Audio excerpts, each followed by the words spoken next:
Pharma and liveable సిటీగా మనకు గుర్తింపు ఉంది. సో భారతదేశం యొక్క ఆర్థిక ప్రగతి, ఉద్యోగ ఉపాధి అవకాశాలు ఉండి ప్రపంచంలో ఈ దేశానికి గుర్తింపే ప్రధానంగా ఈ 5 నగరాల నుంచి మనకు గుర్తింపు ఉన్నదని మనం ఇక్కడ జ్ఞాపకం చేసుకోవాల్సిన అవసరం ఉన్నది అధ్యక్ష. అదేవిధంగా తమరు కూడా పార్లమెంట్ సభ్యుడిగా ఢిల్లీ వాతావరణం, ఢిల్లీలో ఉన్న కాలుష్యం, పొలిటికల్ క్యాపిటల్గా ఉన్న ఢిల్లీ ఈరోజు పాఠశాలలు సెలవిస్తున్నారు, పార్లమెంట్కి సెలవిస్తున్నారు, నగరంలో తిరిగే వాహనాలకు మీకు సెలవులు ఇస్తున్నారు, పరిశ్రమలను మూసేస్తున్నారు, వ్యవసాయానికి సంబంధించిన పనులను కూడా నియంత్రిస్తున్నారు. ఇట్లా అక్కడి కాలుష్యాన్ని నియంత్రించాలంటే రాష్ట్ర కేంద్ర ప్రభుత్వాలు విపరీతమైన వ్యయ ప్రయాసాలతో కూడుకున్న నిర్ణయాలు తీసుకొని అక్కడ నివసిస్తున్న ప్రజలకు అత్యంత ఇబ్బందికరమైన పరిస్థితులు ఈరోజు ఉన్నాయి అధ్యక్ష. అదేవిధంగా అధ్యక్ష, ఒకవేళ ముంబై చూస్తే వర్షం వచ్చిందంటే కదలలేని పరిస్థితి, ట్రాఫిక్లో ఒక్కొక్క ఇంచ్ కదలాల్సిన పరిస్థితి ముంబై నగరంలో ఉంది. ప్రపంచంలో ఉండే పెట్టుబడులు అన్నీ కూడా ఒక ఫైనాన్షియల్ క్యాపిటల్గా ఉన్న ముంబైలో ఈరోజు నివసించలేని పరిస్థితి, వ్యాపార కేంద్రాలు పెట్టుకుంటే ఉద్యోగులు సమయానికి ఆఫీస్కు రాలేని పరిస్థితి. బెంగళూరులో కూడా ఈరోజు ఇంట్లో నుంచి బయలుదేరితే ఎప్పుడు ఎయిర్పోర్ట్కి వెళ్తామో తెలియని పరిస్థితుల్లో ట్రాఫిక్ జామ్లో ఎన్నో సమస్యలు ఎదుర్కొంటున్నారు. మొన్న చెన్నైలో చూసిన వర్షం వస్తే చెన్నై నగరంలోనే పడవలలో తిరగాల్సిన పరిస్థితి. సో ఈ ప్రధానమైన 4 మెట్రోపాలిటన్ నగరాలను వాటి అనుభవాలను చూసిన తర్వాత అత్యంత ప్రశాంతంగా ఒక అద్భుతమైన వాతావరణంలో ఇంతకుముందు సభ్యులు మహేష్ కుమార్ గౌడ్ గారు చెప్పినట్టు Hyderabad is lakes and rock city అని ఒక ప్రత్యేకమైన గుర్తింపే కాకుండా కులీ కుతుబ్ షాయిలు, నిజాంలు, ఆ తర్వాత వచ్చిన ప్రభుత్వాలు ఈ నగరాన్ని నిర్మించి విస్తరించి ఒక చారిత్రాత్మకమైన నగరంగా హైదరాబాద్ను తీర్చిదిద్దారు. మీరు ఏ ప్రాంతానికైనా వెళ్ళండి, అది ఓల్డ్ సిటీ అని మనం చర్చించుకుంటున్నాం, కానీ అది ఒరిజినల్ సిటీ. మీకు చార్మినార్ కానీ, ఏక్మినార్ కానీ, గుల్జారా హౌస్ కానీ, ఈ విధంగా ఫలక్నామా ప్యాలెస్ కానీ, ఇట్లా చెప్పుకుంటూ వెళ్తే ప్రతి ఏరియాలో కులీ కుతుబ్ షాహీ టూమ్స్ నుంచి తారామతి, బారాదరి వరకు ఎక్కడ చూసినా ఒక చారిత్రాత్మకమైన కట్టడాలు ఉన్నాయి. సలార్జంగ్ మ్యూజియం కానీ, సిటీ కాలేజ్ కానీ, ఉస్మానియా హాస్పిటల్ కానీ, హైకోర్టు కానీ, ఉస్మానియా యూనివర్సిటీ కానీ, ఈరోజు మనం ఉన్న ఈ టౌన్ హాల్ కౌన్సిల్, ఈరోజు మనం ఇక్కడ ఒక అద్భుతమైన నిజాం కట్టించిన ఒక అద్భుతమైన పురాతన భవనంలో ఈరోజు మనం సభ నిర్వహించుకోవడం, ఇంత గొప్ప శోభతో కూడుకున్న సభలో ఈరోజు మనం పనిచేస్తున్నాం అధ్యక్ష. ఇట్లాంటి చరిత్ర కలిగిన ఒక అద్భుతమైన నగరం ఈరోజు మానవ తప్పిదాల వల్ల మనం కొన్ని సమస్యలను ఎదుర్కొంటున్నాం. ఇది ప్రకృతి వైపరీత్యాల వల్లనో లేకపోతే మన టెరైనే ఆ విధమైన సమస్యలు, మన భూభాగము, మన ప్రాంతమే ఆ సమస్యలతో కూడుకొని ఉన్నదంటే అది ఒక రకమైన సమస్య. కానీ ఈరోజు ప్రధానంగా మన నగరం ఎదుర్కొంటున్న ప్రధానమైన సమస్యల మానవ తప్పిదాల వల్ల వస్తున్న సమస్యలు. మానవ తప్పిదాలలో ప్రధానంగా ఈరోజు ఆర్థిక స్తోమత పెరిగింది. చాలామంది పెద్ద పెద్ద ఉద్యోగాలు చేసి ఆర్థికంగా ఒక్కొక్క కుటుంబం 2, 3, 4 కార్లు కొనుక్కునే పరిస్థితి వచ్చింది. సో ఈ కార్లు ప్రయాణించాలంటే మనకు రోడ్ల విస్తరణతో పాటు కార్ల పార్కింగ్ కోసం కూడా ఈరోజు మనం సరైన వసతులు ఏర్పాటు చేయాలి. షాపింగ్ మాల్స్ దగ్గర కానీ, కమర్షియల్ మాల్స్ దగ్గర కానీ, లేకపోతే ప్రజలు ఎక్కడైనా వినోదం కోసం, విహారం కోసం పోతే అక్కడ మనం పార్కింగ్లు చేయాలి. వీటిని దృష్టిలో పెట్టుకొని గతంలోనే మనం మెట్రోను విస్తరించుకోవడం జరిగింది, ఎంఎంటీఎస్ రైలును విస్తరించుకోవడం జరిగింది, బస్ డిపోలను సిటీ అవుట్స్కట్స్కి తరలించడం జరిగింది, రైల్వే స్టేషన్లను ఈరోజు మనం మార్చుకొని అభివృద్ధి చేసుకొని ఈరోజు వివిధ ప్రాంతాలకు మనం చెర్లపల్లి ప్రాంతానికి కూడా కొత్త కొత్త రైల్వే స్టేషన్లు ప్రతిపాదనలు తెచ్చి పూర్తి చేసుకోవడం జరుగుతుంది అధ్యక్ష. రవాణాలో రోడ్లు కానీ, అదేవిధంగా రైల్వే కానీ, ఎయిర్పోర్టు కానీ, పోర్ట్, ఇవి కీలకమైన పాత్ర పోషిస్తాయి. ఒకప్పుడు బేగంపేటలో ఉన్న ఎయిర్పోర్ట్ ఈరోజు మనం శంషాబాద్కు తరలించుకోవడం జరిగింది. సికింద్రాబాద్లో ఉండే రైల్వే స్టేషన్ మీద విపరీతమైన ఒత్తిడి ఉంది కాబట్టి ఈరోజు చెర్లపల్లిలో కొత్త రైల్వే స్టేషన్ నిర్మించుకోవడం జరిగింది. ఆనాడు ప్రజలకు సౌకర్యంగా ఉండడానికి కీర్తిశేషులు జైపాల్ రెడ్డి గారు పట్టణాభివృద్ధి శాఖ మంత్రిగా ఉన్నప్పుడు డాక్టర్ వైఎస్ రాజశేఖర రెడ్డి గారు ఆంధ్రప్రదేశ్ ముఖ్యమంత్రిగా ఉన్నప్పుడు మనం మెట్రోని తెచ్చుకోవడం జరిగింది. జైపాల్ రెడ్డి గారు అన్నాడు వైబుల్ గ్యాప్ ఫండ్ ప్రాజెక్టు నిర్మించడానికి అవసరమైన నిధులు సరిపోతలేదు అనుకున్నప్పుడు కేంద్ర ప్రభుత్వం నుంచే వైబుల్ గ్యాప్ ఫండ్ ఇచ్చి ఈరోజు మెట్రోని మనం నిర్మించుకున్నాం. ఆనాడు మనం మెట్రో నిర్మించుకున్నప్పుడు దేశంలో 2వ స్థానంలో ఉంటాం అధ్యక్ష. మొదటి స్థానం ఢిల్లీ ఉంటే 2వ స్థానం హైదరాబాద్ నగరం ఉండే. ఈరోజు 10-12 సంవత్సరాల నిర్లక్ష్యం వల్ల దేశంలో 9వ స్థానానికి మెట్రోలో మనం పడిపోవడం జరిగింది అధ్యక్ష.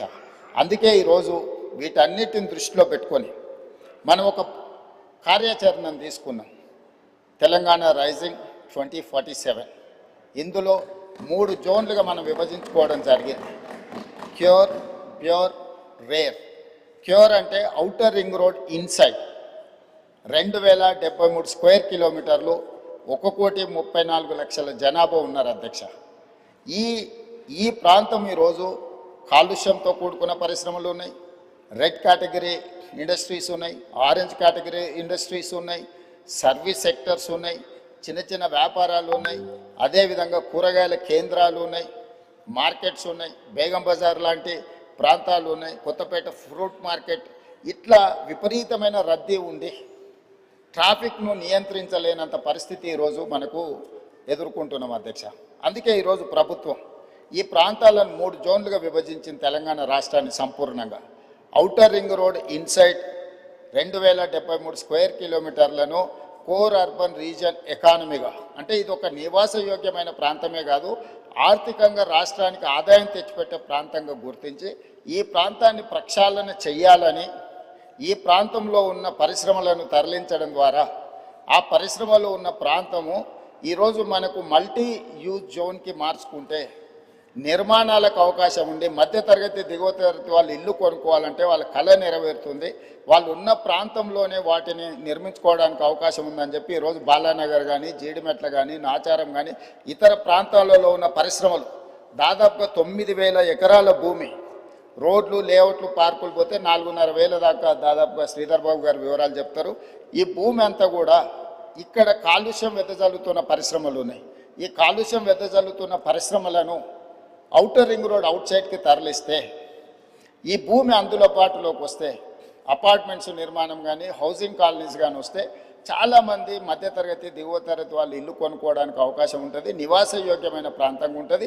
ఈ కాలుష్య పరిశ్రమలను తరలించడం వల్ల ఇక్కడ కాలుష్యాన్ని నియంత్రించినట్టు ఉంటుంది అనేది మొట్టమొదటి ప్రణాళిక అధ్యక్ష. అదేవిధంగా రోడ్లను 3 రకాలుగా విభజించినాం అధ్యక్ష. 1 under pass, 2 surface, 3 elevated corridors. ఒకే ప్రాంతంలో ట్రాఫిక్ ఒక జంక్షన్కి వస్తే ఆ జంక్షన్లో సిగ్నల్స్ వల్ల 3 నిమిషాలు సిగ్నల్ పడితే 7-8 కిలోమీటర్ల ట్రాఫిక్ జామ్ అయిపోతుంది. అందుకోసమని ఈ ట్రాఫిక్ నుంచి నిరంతరం ప్రయాణం జరిగేటట్టే ఉండాలి, కొత్త స్లోగా పోయినా కూడా ఆగకుండా పోవాలనే దాంతో అండర్ పాస్లు, సర్ఫేస్ రోడ్ లెవెల్లో, ఎలివేటెడ్ కారిడార్స్ 3 రకాలుగా విభజించి ఈరోజు మనం ప్రణాళికలు తీసుకున్నాం. దానికి సంబంధించి రాతపూర్వకంగా 29 ప్రాంతాలలో జరుగుతున్న పనులను ఈరోజు మీ ముందర పెట్టడం జరిగింది అధ్యక్ష. అదేవిధంగా ఈరోజు అత్యధిక జనాభా ప్రయాణం చేసే మెట్రోను ఈరోజు విస్తరించాలనుకున్నాం. మెట్రోను విస్తరించడానికి ఈరోజు ప్రయత్నం చేస్తే ఎల్లంటి మేము ఈ వ్యాపారంలో ఉండదలుచుకోలేదు, విస్తరణకు మేము అనుకూలం కాదు అని తేల్చాను. కేంద్ర ప్రభుత్వం ఏం నిబంధన పెట్టిందంటే మీరు విస్తరణకు ఎల్లంటి అయినా ముందుకు రావాలి, లేదు అంటే ఆ ఎల్లంటి సంస్థను రాష్ట్ర ప్రభుత్వం అయినా స్వాధీనం చేసుకోవాలి. రాష్ట్ర ప్రభుత్వం కొంత, ఎల్లంటి కొంత నిర్వహిస్తే నిర్వహణలో సమస్యలు వస్తాయి, ఆ తర్వాత ఈ ప్రాజెక్టు ప్రయోజనం లేకుండా పోతుందని చెప్పి కేంద్ర ప్రభుత్వం నిబంధన పెట్టడంతో ఈరోజు ఎల్ఎన్టీతో మాట్లాడి చర్చలు చేసి ఒక ఆఫీసర్స్ కమిటీ, ఒక క్యాబినెట్ సబ్ కమిటీని వేసి ఈరోజు మెట్రోను రాష్ట్ర ప్రభుత్వమే స్వాధీనం చేసుకొని దాదాపుగా 15,000 కోట్ల రూపాయలతో ఈరోజు మెట్రోను రాష్ట్ర ప్రభుత్వమే స్వాధీనం చేసుకొని ఇంకొక 76 కిలోమీటర్లు మొదటి విడతగా మెట్రోను విస్తరించుకోవడం ద్వారా ఈరోజు చాలా దగ్గర లాస్ట్ మైల్ కనెక్టివిటీ మిస్ అయింది అధ్యక్ష. తమరు వచ్చే రూట్లోనే ఎల్బీ నగర్ వరకు మెట్రో ఆగిపోయింది, కానీ వాస్తవంగా ట్రాఫిక్ మన హయత్ నగర్ అవతల నుంచి సిటీలోకి వస్తున్నారు. ఈరోజు ఏ రాష్ట్రంలో, ఏ దేశంలో అయినా మెట్రో అనేది ఎప్పుడు ఎయిర్పోర్ట్కి కనెక్ట్ చేసి ఉంటుంది అధ్యక్ష. మన దగ్గర ఎయిర్పోర్ట్కి కనెక్ట్ లేదు అధ్యక్ష. అందుకే ఈరోజు నాగోల్ నుంచి ఎల్బీ నగర్ నుంచి ఓఎస్సీ హాస్పిటల్ నుంచి చంద్రాయన్గుట్ట నుంచి రాజేంద్ర నగర్ నుంచి శంషాబాద్ నుంచి మనం ఎయిర్పోర్ట్ కనెక్ట్ చేస్తున్నాం అధ్యక్ష. అదేవిధంగా ఈరోజు గౌలిగూడ దగ్గరకు వచ్చి ఆగిపోయింది అధ్యక్ష. ఓల్డ్ సిటీలో ఎప్పుడు మెట్రో విస్తరించాలని ఆనాటి ప్రభుత్వం మంజూరు చేసిన తర్వాత తెలంగాణ రాష్ట్రంలో పనులు ముందుకు జరగలేదు. అందుకే ఈరోజు గౌలిగూడ నుంచి ఫలక్నామా నుంచి చంద్రాయన్గుట్ట జంక్షన్కి ఈరోజు మెట్రో కనెక్ట్ చేస్తున్నాం. ఐటీ పరిశ్రమలు ఉన్న ప్రాంతం రాయదుర్గం వరకు మెట్రో వచ్చింది. కానీ ఫైనాన్షియల్ డిస్ట్రిక్ట్ అదేవిధంగా నియోపోలిస్లో ఈరోజు లక్షలాది మంది ఐటీ ఉద్యోగులు పనిచేస్తున్నారు. దాన్ని అక్కడికి పొడిగించడానికి ఈరోజు చందానగర్ వరకు ఆగిపోయింది అధ్యక్ష. వాస్తవంగా బిహెచ్ఎల్ రామచంద్రాపురం నుంచి అత్యధికంగా జనాలు మనకి ఈ వైపు ప్రయాణం చేస్తున్నారు అధ్యక్ష. ఇట్లా ప్రతి దగ్గర లాస్ట్ మైల్ కనెక్టివిటీ ఎక్కడెక్కడైతే లేదో ఈరోజు ఆ లాస్ట్ మైల్ కనెక్టివిటీని విస్తరణ రెండో విడత కింద ఈరోజు మెట్రోను విస్తరించడం ద్వారా ఈ ప్రాంతంలో నివసించే ప్రతి వాళ్లకు, విద్యార్థులకు కావచ్చు, ఉద్యోగస్తులకు కావచ్చు, ఈ ప్రాంత ప్రజలకు 76 కిలోమీటర్లు 24,000 కోట్ల రూపాయలతో నిర్మాణం చేయడానికి అన్ని ప్రతిపాదనలు సిద్ధమైనాయి. ఇప్పుడు ఈ నెలాఖరు వరకు కానీ లేకపోతే ఏప్రిల్ నెలలో ఎల్ఎన్టీ నుంచి మనం మెట్రోని స్వాధీనం చేసుకుంటే భవిష్యత్ కార్యాచరణ ముందుకు వెళ్తుంది. కేంద్ర ప్రభుత్వం కూడా సానుకూలంగా స్పందించింది భవిష్యత్తు విస్తరణ కోసం మెట్రో విషయంలో సంబంధించి అధ్యక్ష. అదేవిధంగా ఎలివేటెడ్ కారిడార్స్ మీకు తెలుసు అధ్యక్ష. 2004లో రాజశేఖర రెడ్డి గారు ముఖ్యమంత్రిగా ఉండి మన్మోహన్ సింగ్ గారు ప్రధానమంత్రిగా ఉన్న మన కంటోన్మెంట్ ఏరియాలో డిఫెన్స్ ల్యాండ్స్ 1 ఇంచు కూడా మనం తీసుకోలేకపోయినాం అధ్యక్ష. కానీ 2023 డిసెంబర్ 7న మనం బాధ్యత తీసుకున్న తర్వాత కేంద్ర ప్రభుత్వంతో చర్చించి ఒక సానుకూలమైన వాతావరణంలో దాదాపుగా 153 ఎకరాలు ఇటు షామీర్పేట వైపు అటు మేడ్చల్ వైపు ఎలివేటెడ్ కారిడార్ కట్టడానికి అవసరమైన రోడ్ల విస్తరణ కోసము భూసేకరణకు కేంద్ర ప్రభుత్వాన్ని ఒప్పించి ఈరోజు డిఫెన్స్కు జవహర్ నగర్లో వాళ్ళ ఫైరింగ్ రేంజ్ కోసం దానికి భూమికి బదులు భూమి ఇచ్చి ఈరోజు విస్తరణ కోసం ఒప్పించిన పనులు వేగంగా జరుగుతున్నాయి అధ్యక్ష. ఉత్తర తెలంగాణ మొత్తం అక్కడి వరకు వచ్చి బాటిల్ నెక్ అయిపోతుంది అధ్యక్ష. మీ కరీంనగర్ ఆదిలాబాద్ నుంచి ఆ ప్రాంతాల నుంచి ఎవరు వచ్చినా ఎగ్జాక్ట్గా మీకు ఆ కంటోన్మెంట్ ఏరియాకు రాగానే ఇంచు టు ఇంచు కదలాల్సిన పరిస్థితి వచ్చింది అధ్యక్ష. అందుకే ఈరోజు ఈవెన్ బేగంపేట ఎయిర్పోర్ట్లో కూడా ఎయిర్పోర్ట్ మధ్యలో నుంచి ఈరోజు అండర్ పాస్కి మనం అనుమతి తీసుకొచ్చినాం అధ్యక్ష. ఎయిర్పోర్ట్ అథారిటీ ఆఫ్ ఇండియా నుంచి దేశంలో ఎక్కడ కూడా పైన విమానాలు ఎగురుతుంటే ఎయిర్పోర్ట్ రన్వే కింద నుంచి రోడ్ ఎక్కడ లేదు అధ్యక్ష. మొదటిసారి మనం కేంద్ర ప్రభుత్వాన్ని ఒప్పించి ఈ ప్రాంత ప్రయాణికులకు ముఖ్యంగా ఉత్తర తెలంగాణకు పోయే ప్రయాణికులకు ఇబ్బంది జరగొద్దని పైనుంచి విమానాలు ఎగురుతుంటే కింద అండర్ టన్నెల్ మనం రోడ్డు అనుమతి తీసుకొచ్చినాం. ఈరోజు పనులు జరుగుతున్నాయి అధ్యక్ష. కాబట్టి ఈరోజు ప్రతి దగ్గర నల్గొండ జంక్షన్ హైదరాబాద్లో ఉంది అధ్యక్ష. ఎందుకు నల్గొండ చౌరస్తా అన్నారు అధ్యక్ష? కంప్లీట్గా నల్గొండ ప్రాంతానికి అక్కడి నుంచి వెళ్తాం. ఎక్కడి నుంచి నగరంలో నుంచి ప్రయాణం చేయాలన్నా నల్గొండ ప్రాంతానికి వెళ్ళాలి అని అంటే ఆ చౌరస్తాకి రావాల్సిందే. ఆ చౌరస్తాకి రాకుండా ఒకప్పుడు నల్గొండకు పోవడానికి లేదు. ఈరోజు ఔటర్ రింగ్ రోడ్ వచ్చినాక నల్గొండ చౌరస్తా ప్రాధాన్యత ఏమైనా తగ్గినా హైదరాబాద్లో నల్గొండ చౌరస్తా ఉంది అని అంటే నల్గొండ ప్రాంతానికి అది ఒక బాటిల్ నెక్. ఇవాళ ఎలివేటెడ్ కారిడార్ మనం పూర్తి చేసుకోబోతున్నాం. జూన్ జూలై వరకు దాన్ని కంప్లీట్ చేస్తే అటు సంతోష్ నగర్ వైపు కానీ ఇటు దిల్సుఖ్ నగర్ వైపు కానీ అటు మనకు నల్గొండ పోవడానికి అవసరమైన విజయవాడ ప్రాంతానికి పోవడానికి అవసరమైన ఎలివేటెడ్ కారిడార్స్ కూడా ఈరోజు మనం కంప్లీట్ చేసుకుంటున్నాం అధ్యక్ష. అదేవిధంగా మనకు బంజారా హిల్స్ కానీ జూబ్లీ హిల్స్ కానీ మాదాపూర్ కానీ లేకపోతే పంజగుట్ట చౌరస్తా కానీ ఈ ప్రాంతాలన్నీ కూడా ట్రాఫిక్ మోరార్లెస్ ఎయిర్పోర్ట్ పోవాలంటే మనకు హైటెక్ సిటీ వైపు నుంచి దుర్గం చెరువు వైపు నుంచి పోయే పరిస్థితి. ఈరోజు ఆ రోడ్లు విస్తరణ లేకపోవడం వల్ల రోడ్ నెంబర్ 45 రోడ్ నెంబర్ 36 పూర్తిగా వ్యాపార కేంద్రాలు మెట్రో రోడ్లన్నీ నిండుకపోవడం వల్ల ఈరోజు కమాండ్ కంట్రోల్ రూమ్ నుంచి MLS కాలనీ నుంచి డిఫెన్స్ ల్యాండ్లో నుంచి మనకు దుర్గం చెరువు రామనాయుడు స్టూడియో పక్క నుంచి మినిస్టర్ హైకోర్టు జడ్జెస్ క్వార్టర్స్ నుంచి మహాప్రస్థానం పక్క నుంచి డైరెక్ట్గా మనము Kohinoor hotel Rayadurgam knowledge park వరకు ఎలివేటెడ్ కారిడార్ కట్టి ట్రాఫిక్ ఇటు నుంచి కూడా వెళ్ళడానికి ఈరోజు తీసుకెళ్ళి డైరెక్ట్గా మనకి ఈరోజు దానికి పివి నరసింహారావు ఎలివేటెడ్ కారిడార్ కూడా కనెక్ట్ చేయాలని ప్రతిపాదనలు పరిశీలనలో ఉన్నాయి అధ్యక్ష.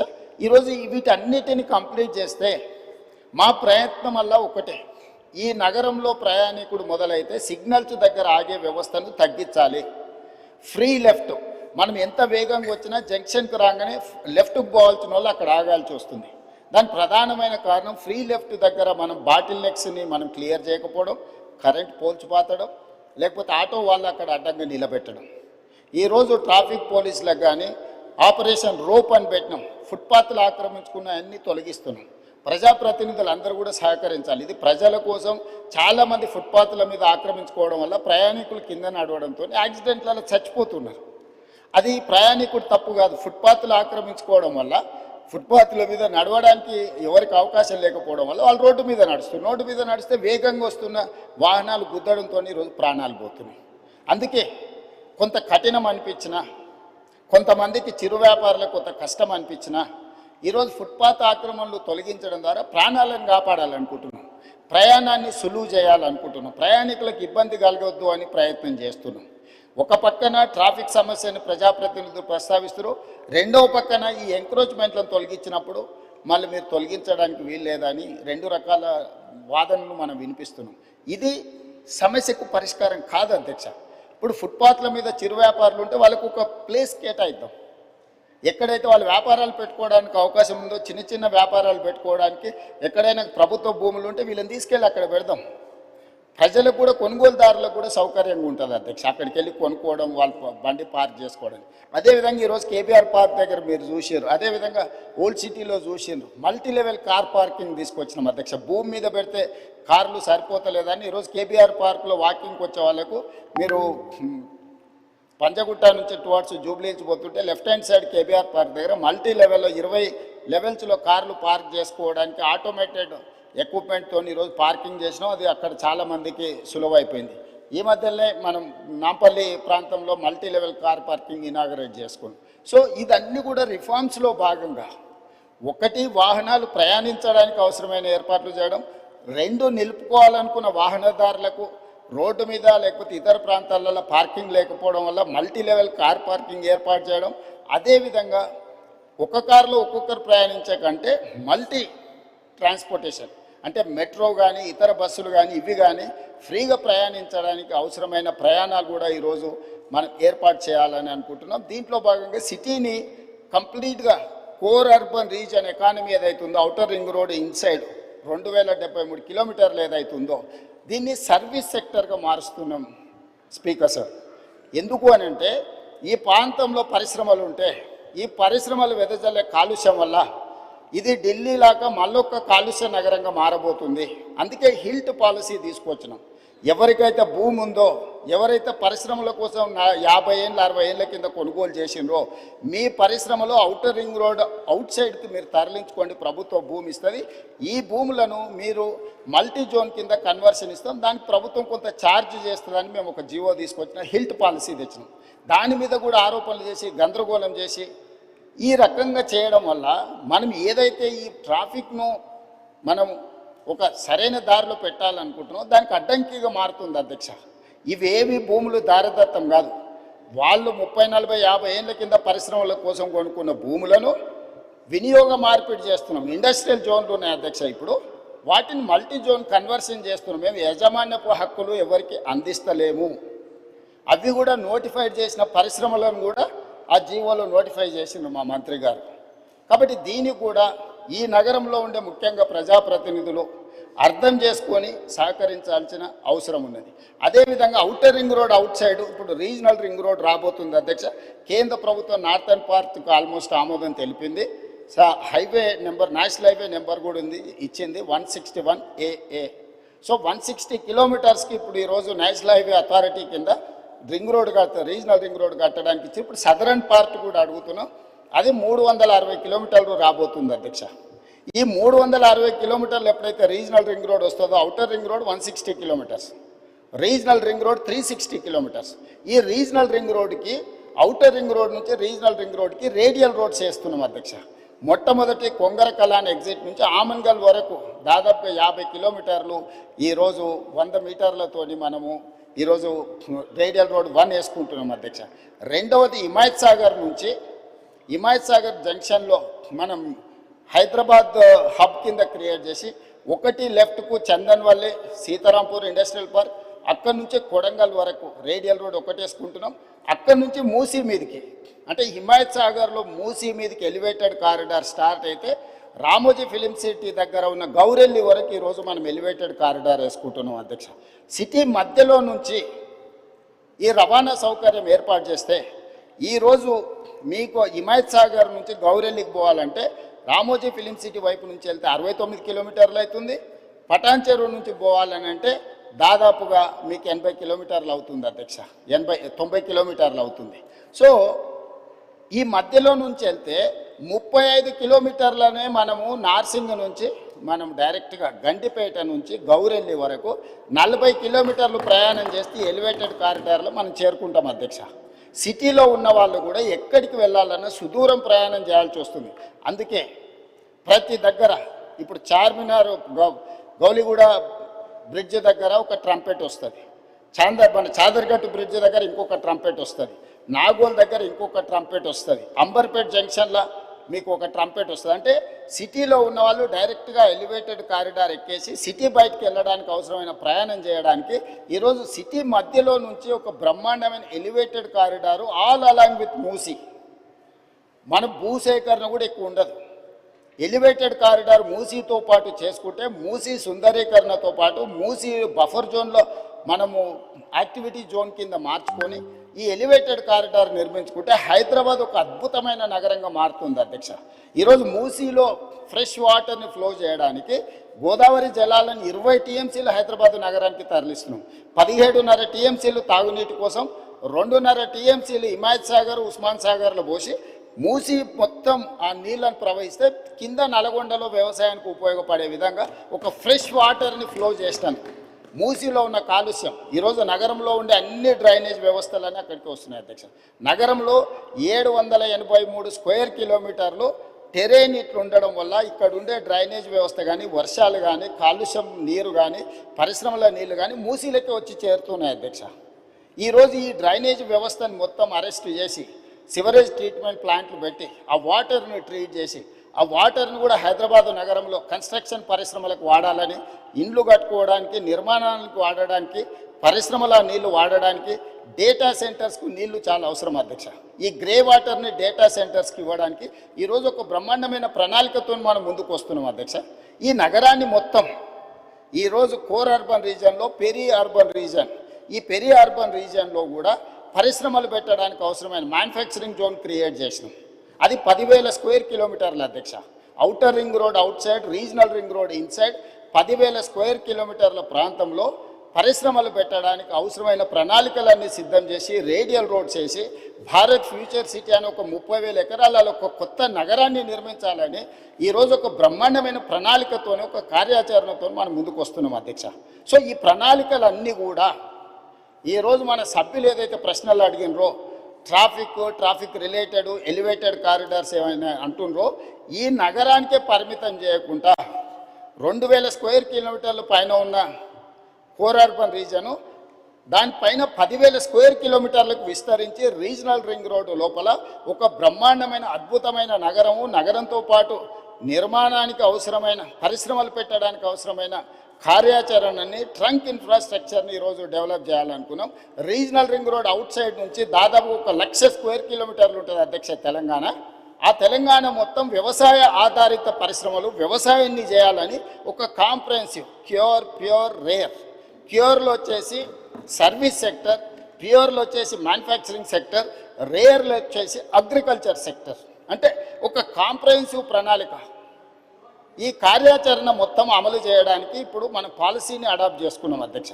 ఈ పాలసీతో పాటు tourism policy, sports policy, industrial policy, energy policy, వీటన్నిటిని కూడా ఒక పాలసీస్ తీసుకొచ్చినాం అధ్యక్ష. పాలసీ లేకుండా పనిచేస్తే గతంలో జరిగినట్టు నచ్చితే నజరానా నచ్చకపోతే జుర్మానా అనే విధానాన్ని ఈరోజు నియంత్రించాలని ప్రభుత్వము పారదర్శకంగా ఎవరైనా ఉండని ఈ పారామీటర్స్కు లోబడి అప్లికేషన్ పెట్టుకుంటే ఆన్లైన్ క్లియర్ చేసినట్టు ఈరోజు ఒక పారదర్శకమైన పరిపాలన. ఇప్పుడు గుడ్ గవర్నెన్స్ కాదు అధ్యక్ష, స్మార్ట్ గవర్నెన్స్కు మనం ఎదగాల్సిన అవసరం ఉంది. సిటిజన్ చార్ట్ పెట్టుకొని ప్రజలు ఏమడిగిన సేవలు వాళ్ళ ఇంటికే కంప్యూటర్లో ఆన్లైన్లో వాళ్ళకి ఇచ్చే ఒక వ్యవస్థను అభివృద్ధి చేస్తున్నాం అధ్యక్ష. ఈరోజు వెహికల్స్ రిజిస్ట్రేషన్ డైరెక్ట్ షోరూంలోనే మీరు రిజిస్ట్రేషన్ చేసుకోవచ్చు. ఆన్లైన్లోనే మీ డ్రైవింగ్ లైసెన్స్ రెన్యువల్ చేసుకోవచ్చు. ఏ దానికి కూడా మీరు ఆర్టీఏ ఆఫీస్కు రావాల్సినట్టు దళారుల మీద ఆధారపడాల్సిన అవసరం లేకుండా దళారీ వ్యవస్థను పూర్తిగా నియంత్రించి అవినీతిని కూడా తగ్గించి ఈరోజు ఈ అన్ని రిఫార్మ్స్ కూడా సిటీలో మనం తీసుకొస్తున్నాం అధ్యక్ష. దయచేసి సభ్యులు అభివృద్ధి విషయం వచ్చినప్పుడు రాజకీయాలకు అతీతంగా మనం ఏకమవ్వాలి. లేకపోతే ఈ ప్రాంతానికి తీరని నష్టం చేసిన వాళ్ళం అవుతాం అధ్యక్ష. రాజకీయాలు వచ్చినప్పుడు ఎన్నికలు వచ్చినప్పుడు ఎన్నికలలో గెలవడానికి ఏం కావాలా, ఏం చేయాలా, ఎవరిని ఎవరు ఓడగొట్టుకోవాలా, ప్రజలు ఎవరిని గెలిపించాలి వాళ్ళు నిర్ణయం చేస్తారు అధ్యక్ష. కానీ ఈరోజు ఎన్నికలు లేవు. ఈరోజు మనం అభివృద్ధి, అందుకే ఈరోజు 3 మున్సిపాలిటీలను చేసుకున్నాం, హైదరాబాద్, సైబరాబాద్ అండ్ మల్కాజ్గిరి. చాలామంది ఎందుకు చేసినాను అధ్యక్ష, మల్కాజ్గిరి ప్రాంతం వెళ్ళండి, నేను ఎంపీగా పనిచేసిన. గ్రామ పంచాయతీలు ఉన్నాయి, మున్సిపాలిటీలు ఉన్నాయి, మున్సిపల్ కార్పొరేషన్ ఉంది, జిహెచ్ఎంసీ ఉంది, 4 రకాల పరిశ్రమలు. శంబీపూర్ రాజు గారు ఒకవేళ సభ్యుడు ఉంటే వారి ప్రాంతము వారికి తెలుసు, వాళ్ళ ఊరు గ్రామ పంచాయతీ ఉంది, ఆ పక్కనే మున్సిపాలిటీ ఉంది కొంపెల్లి, ఆ పక్కనే మున్సిపల్ కార్పొరేషన్ ఉన్న జవహర్ నగర్, ఆ పక్కనే జిహెచ్ఎంసీ వార్డులు ఉన్నాయి. 4 రకాల పరిపాలన స్థానిక సంస్థలలో జరగడం వల్ల గ్రామ పంచాయతీ పార్టీకి గ్రామ పంచాయతీ పనిచేస్తుంది, మున్సిపల్ పార్టీకి మున్సిపల్ పనిచేస్తుంది, మున్సిపల్ కార్పొరేషన్ వేరేలాగా పనిచేస్తుంది, జిహెచ్ఎంసీ ఇంకొకలాగా పనిచేస్తుంది. దీంతో అధికారుల మధ్యలో అవగాహనలో లోపం, ఈ అవగాహన లోపం వల్ల ఇచ్చే అనుమతులలో లోపం. ఒక దగ్గర 20 ఫీట్ల రోడ్డు ఉంటుంది, అప్పుడే 100 ఫీట్లు అవుతుంది, అప్పుడే మళ్ళీ 30 ఫీట్లు అవుతుంది. దీనివల్ల చెరువులను కాపాడలేకపోతున్నాం, కుంటల్ని కాపాడలేకపోతున్నాం, నాళాలను కాపాడలేకపోతున్నాం, రోడ్లను విస్తరించలేకపోతున్నాం. అందుకే కోర్ అర్బన్ రీజన్ మొత్తాన్ని ఒకే గొడుగు కిందికి తెచ్చి ఒకే రకమైన విధానాలతో పరిపాలన అందించాలి. జిహెచ్ఎంసీలో అయినా, సైబరాబాద్ మున్సిపల్ కమిషనరేట్లో అయినా, మల్కాజ్గిరి మున్సిపల్ కమిషనరేట్లో అయినా పరిపాలన మొత్తం ఒక గొడుగు కిందికి తెచ్చినాం, పరిపాలన సౌలభ్యం చేసినాం.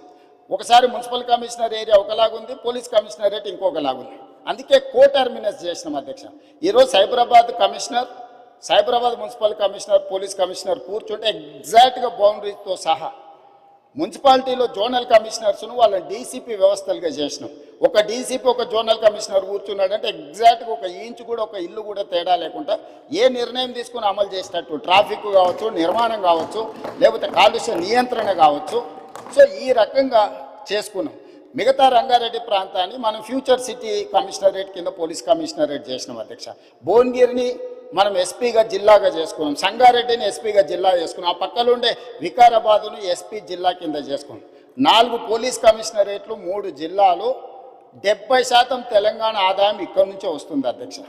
విస్తరణ కూడా జరగాల్సిన ప్రాంతం ఈ ప్రాంతంలోనే ఉంది అధ్యక్ష.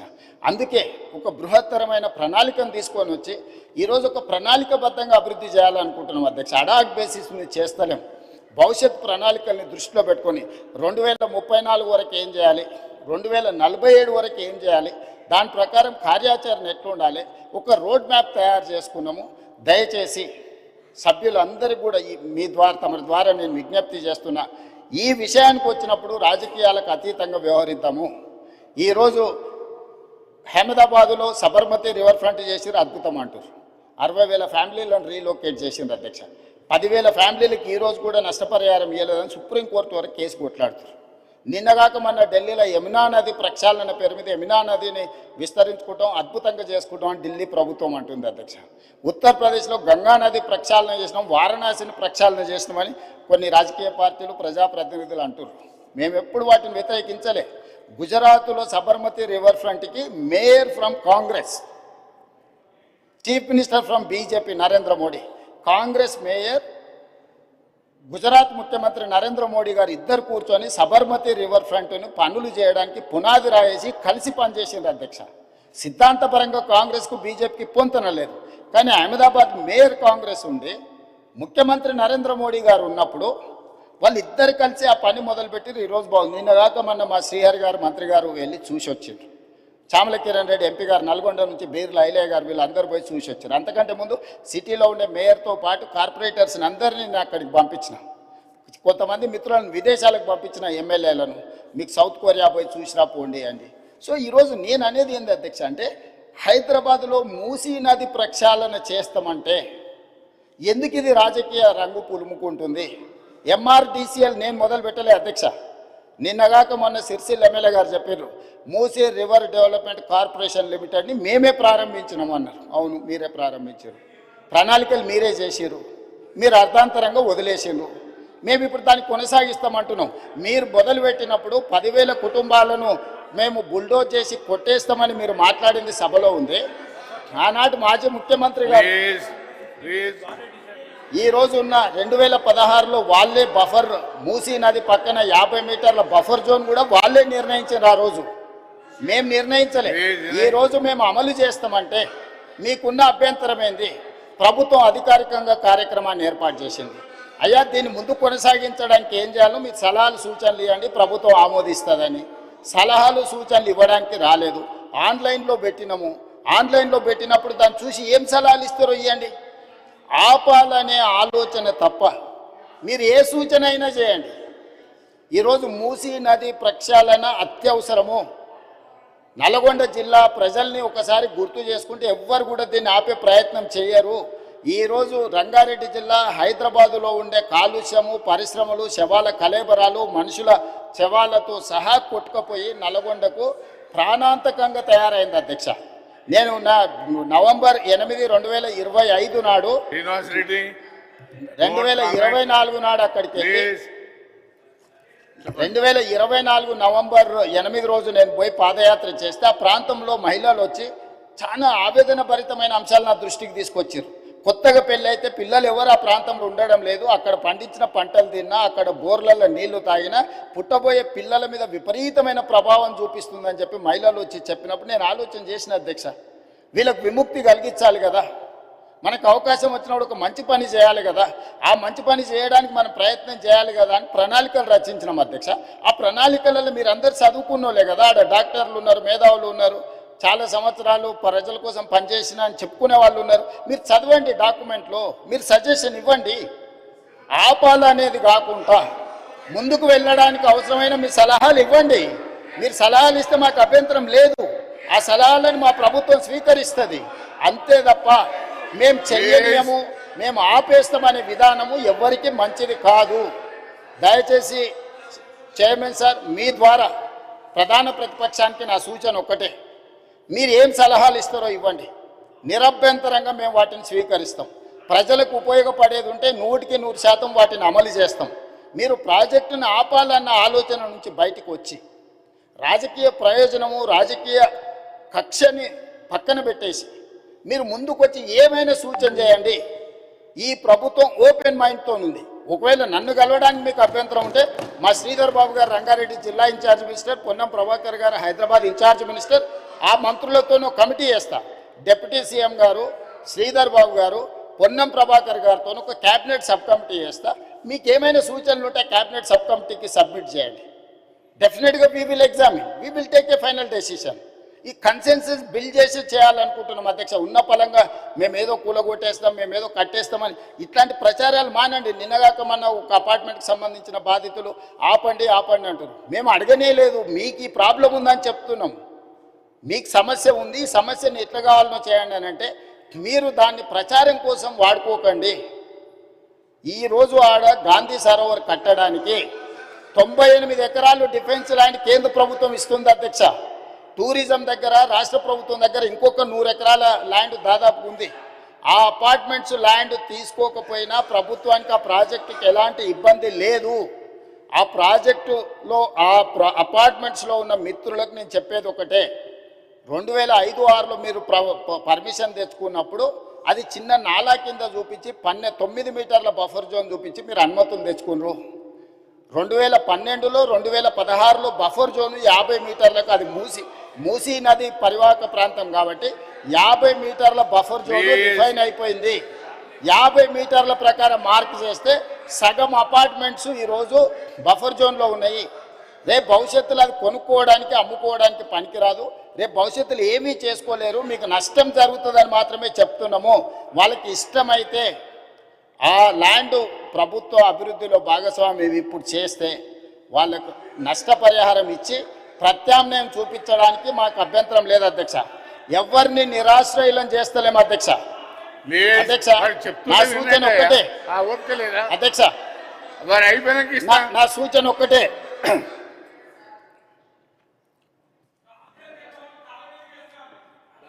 అదే చైర్మన్ సార్, మూసీ పరివాహక ప్రాంతంలో ఉన్న ఎవరైతే నివసిస్తున్నారో తమరి ద్వారా రాష్ట్ర ప్రభుత్వం ఇస్తున్న మాట, ఎవరిని నిరాశ్రయులను చెయ్యము, పునరావాసం కల్పిస్తాము. నిరాశ్రయులను చేసి వీధిలో పడేయడం వేరు, అభివృద్ధిలో భాగంగా నష్టపోతున్న వాళ్ళకు పునరావాసం కల్పించడం వేరు. రాష్ట్ర ప్రభుత్వం ప్రతి ఒక్కరికి పునరావాసం కల్పిస్తుంది, మెరుగైన జీవన విధానానికి అవసరమైన ప్రమాణాలను పెంచుతుంది, విద్య వైద్యాన్ని అందిస్తుంది, మహిళా సంఘాలకు వ్యాపారం చేసుకోవడానికి అవసరమైన ఆర్థిక సహాయాన్ని అందిస్తుంది. ఎవరిని కూడా నిరాశ్రయులను చెయ్యము. తమరి ద్వారా ఆ నిర్వాసితులని వీళ్ళు ఏదైతే వాళ్ళని ఉసిగొల్పుతున్నారో వాళ్ళకి నేను మాటిస్తున్నా అధ్యక్ష, ఏ ఒక్కరికి కూడా నష్టం చెయ్యము. మీకు మెరుగైన వసతులను ఏర్పాటు చేసి మిమ్మల్ని తరలిస్తాము. కాబట్టి ప్రాజెక్టు నిర్మించుకుంటూనే దానివల్ల ఎవరికైనా ఇబ్బంది కలిగితే వాళ్ళకి ప్రత్యామ్నాయ ఏర్పాట్లు చేద్దాం అధ్యక్ష. మీరు స్పష్టంగా సభ్యులందరూ కూడా మీరు చెప్పండి అధ్యక్ష. నేను మీ ద్వారా మూసీ పరివాహక ప్రాంతంలో నివసిస్తున్న పేదలకు నేను అష్యూర్ చేస్తున్నా, నేను అసెర్టైన్ చేస్తున్నా, ఎవరు రాజకీయ ప్రయోజనాల కోసం మిమ్మల్ని ఉసిగొల్పాలన్నా మీ భావోద్వేగాలను స్వార్థ ప్రయోజనాలకు వాడుకోవాలనుకుంటే వాళ్ళ ఉచ్చులో పడకండి. నేను అధికారులను మీ దగ్గరికే పంపించినా, మళ్ళీ పంపిస్తా, ప్రజాప్రతినిధులను పంపిస్తా. ఎంఐఎం పార్టీతో నేను చర్చించి ఎమ్మెల్యేలతో మాట్లాడినా, దాదాపుగా 7 మంది ఎమ్మెల్యేలు ఆ పరివాహక ప్రాంతంలోనే ఉన్నారు. ఆ పార్టీ అధ్యక్షునితో మాట్లాడినా, ఆ ఎమ్మెల్యేలతో మాట్లాడినా, బఫర్ మార్కి మూసీ పరివాహక ప్రాంతాన్ని నిర్ణయించి బఫర్ జోన్ను నిర్ణయించి ఎవరెవరు బాధితులు వాళ్ళందరినీ కూడా ఏ రకంగా వాళ్ళకు సహాయం అందించాలో ఆ సహాయాన్ని అందించే బాధ్యత ఈరోజు ప్రభుత్వం తీసుకుంటుంది. కాబట్టి దయచేసి అపోహలు సృష్టించకండి, అనవసరమైన రాద్ధాంతం చెయ్యకండి. హైదరాబాదు నగరాన్ని అభివృద్ధి చేసుకుందాం. సభ్యులు ఒక మంచి ప్రశ్న అడిగినారు, అందుకే సుదీర్ఘంగా తమరి ద్వారా నగర ప్రజలకు రాష్ట్ర ప్రజలకు వివరించే అవకాశం కల్పించినందుకు తమరికి ధన్యవాదాలు తెలియజేస్తున్నా అధ్యక్ష.